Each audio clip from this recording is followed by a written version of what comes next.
تب اللہ نے آدم کو حکم دیا کہ آدم تم ان کو ان چیزوں کے نام بتاؤ۔ سو جب انہوں نے ان کو ان کے نام بتائے تو فرشتوں سے فرمایا، کیا میں نے تم سے نہیں کہا تھا کہ میں آسمانوں اور زمین کی سب پوشیدہ باتیں جانتا ہوں، اور جو تم ظاہر کرتے ہو اور جو پوشیدہ کرتے ہو سب مجھ کو معلوم ہے۔ اور جب ہم نے فرشتوں کو حکم دیا کہ آدم کے آگے سجدہ کرو تو وہ سب سجدے میں گر پڑے مگر شیطان نے انکار کیا اور غرور میں آ کر کافر بن گیا۔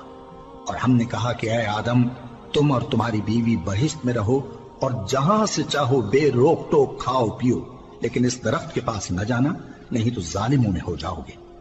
پھر شیطان نے دونوں کو اس درخت کے بارے میں پھسلا دیا اور جس عیش و نشاط میں تھے اس سے ان کو نکلوا دیا۔ تب ہم نے حکم دیا کہ بہشت بری سے چلے جاؤ، تم ایک دوسرے کے دشمن ہو، اور تمہارے لیے زمین میں ایک وقت تک ٹھکانہ اور معاش مقرر کر دیا گیا ہے۔